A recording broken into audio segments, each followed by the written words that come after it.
So Crowdcube is an equity crowdfunding platform. It allows ordinary people to invest small amounts of money into startups and early stage companies in the UK, and they basically get an equity stake or shareholding in those businesses. How did we do it? How did we start up Crowdcube? Well, I mean, that was it was difficult. We came up with the idea, and like most ideas, it seems simple to start with, and then the more you explore it, the more difficult it became.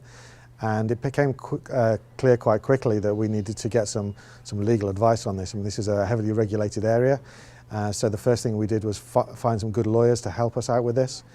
And we were very fortunate. The lawyers that we found really believed in the idea. They believed that this should happen, and they did a lot of work for us for free because we were poor entrepreneurs. We didn't have much money and we couldn't afford their fees, so they did it on a pro bono basis.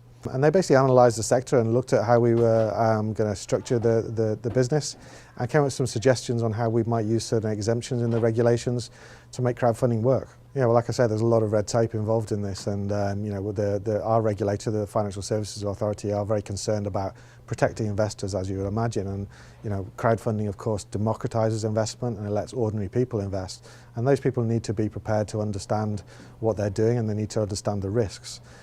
So again, I mean, our lawyers really gave us a good steer on how we would do that, and we're still using them to date, and we're still using them to help us navigate through and find the best way of doing this. We didn't really do campaigning. I mean, when we started, crowdfunding was barely heard of. We went to the government, well, we went to the regulator with our business model and asked them whether it would work, and they said, yeah, it works, so we started off.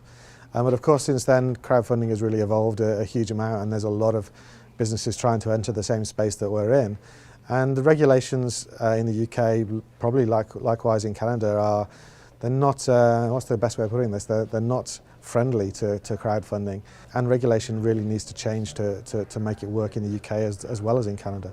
Yeah, our business model uses an exemption in UK law which allows investments within a corporate body to be exempt from the regulations.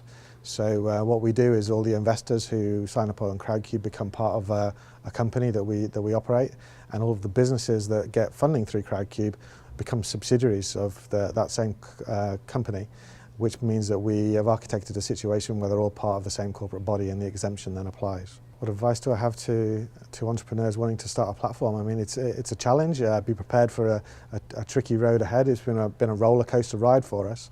But I would say that look at the other platforms that are operating, try and learn from what they're doing, and really focus on the investor. It's easy to focus on the entrepreneurs and the businesses that are coming through, but your platform's nothing if you don't have investors and active investors on your platform. So really focus on that side of things. Yeah, there is potential for fraud. We protect people in a number of ways. First of all, we try to educate our investors to understand what they're getting into and the risks involved in investing in startup businesses.